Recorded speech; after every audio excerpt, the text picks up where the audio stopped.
हर शहर की अपनी कुछ कहानियां होती हैं, कुछ सुनी सुनाई, कुछ डरावनी। आज हम मुंबई की एक ऐसी ही मशहूर कहानी की परतों को खोलेंगे जो हकीकत और वहम के बीच की उस धुंधली लकीर पर चलती है। ये कहानी है एक कॉलेज की, जिसके गलियारों में आज भी एक राज गूंजता है।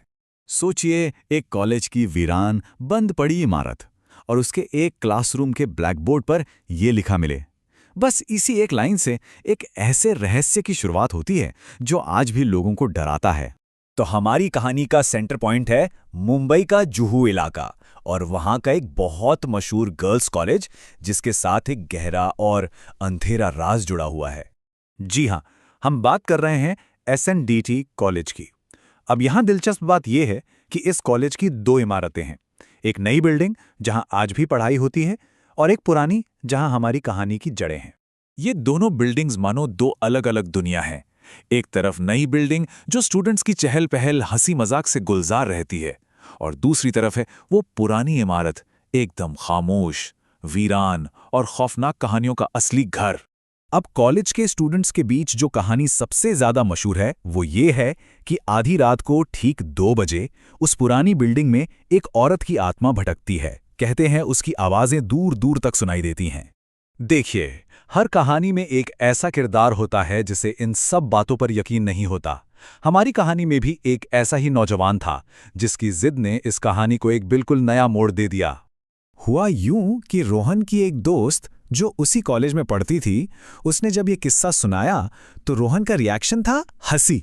वो भूत प्रेत की बातों को बस मजाक समझता था और कुछ नहीं। अब जब रोहन ने मजाक उड़ाया तो उसकी दोस्त को ये बात चुभ गई, और उसने रोहन को सीधे सीधे एक चैलेंज दे दिया।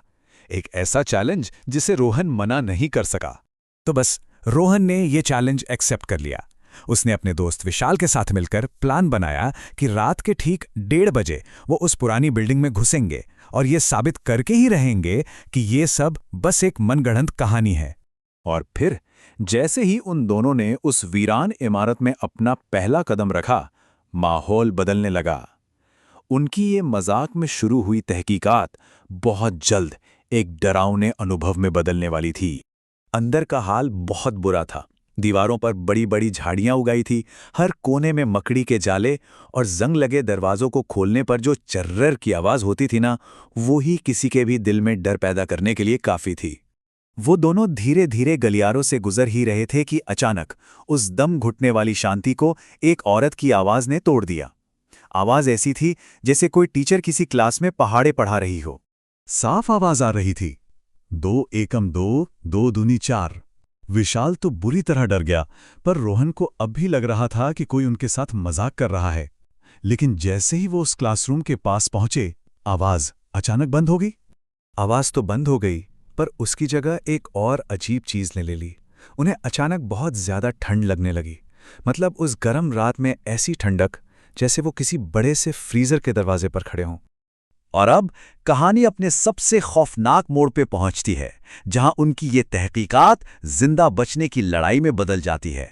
जैसे ही वो क्लासरूम के अंदर घुसे, वो आवाज फिर से गूंजने लगी, लेकिन इस बार वो पहले से ज्यादा तेज और गुस्से में थी। और फिर अचानक उन्हें एक जोरदार थप्पड़ की आवाज सुनाई दी, और उसके ठीक बाद बहुत से बच्चों के एक साथ रोने की चीखें। उनका डर तब हकीकत में बदल गया जब उन्होंने देखा कि क्लास के ब्लैकबोर्ड पर चौक अपने आप कुछ लिख रहा था, और शब्द थे, मुझे यहां मारा गया था और अब मैं अपना बदला लेना चाहती हूं। बस ये पढ़ना था कि दोनों की रूह कांप गई और वो वहां से बाहर की तरफ भागे। लेकिन जैसे ही रोहन बिल्डिंग से बाहर निकला, उसने देखा कि विशाल उसके साथ नहीं है, वो अंदर ही रह गया था। रोहन अपने दोस्त को ढूंढने के लिए वापस अंदर भागा। उसने पहली मंजिल की खिड़की पर विशाल को रोते हुए देखा, लेकिन जब वो अंदर पहुंचा तो उसके सामने वो खौफनाक मंजर था। एक औरत फटी हुई काली साड़ी में, जिसकी त्वचा सड़ रही थी, चेहरा सूजा हुआ था और आंखें बिल्कुल सफेद थीं। वो विशाल को घूर रही थी। तो उस रात के बाद क्या हुआ?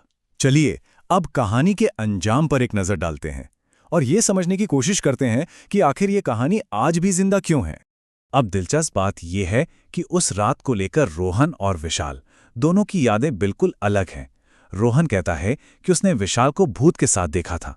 वहीं विशाल का दावा है कि उसने रोहन को खिड़की पर फंसा हुआ देखा था। अक्सर डर और सदमा हमारी यादों को बदल देते हैं और शायद इसी वजह से ये कहानी और भी ज्यादा उलझ गई। उनकी यादें भले ही अलग-अलग हों, लेकिन एक चीज ऐसी थी जिस पर सब सहमत थे। विशाल की मदद के लिए जो दोस्त आए थे, उन सब ने भी उस औरत के पहाड़े पड़ने और बच्चों के रोने की आवाजें एकदम साफ-साफ सुनी थीं। और बस इसी एक घटना के बाद ये किस्सा कॉलेज की लोक कथा का एक ऐसा हिस्सा बन गया जो कभी पुराना नहीं होता। आज भी वहां के स्टूडेंट्स उस पुरानी इमारत के पास जाने से डरते हैं, इस खौफ में कि कहीं वो उस टीचर का अगला शिकार न बन जाए। तो ये हमें एक बड़े सवाल पर लाकर छोड़ देता है। क्या ये सिर्फ एक डरावनी कहानी है, या ऐसी कहानियों में हमारे अपने अंदर के डर की कोई गहरी सच्चाई छुपी होती है? एक ऐसी सच्चाई जो इन्हें पीढ़ी दर पीढ़ी जिंदा रखती है।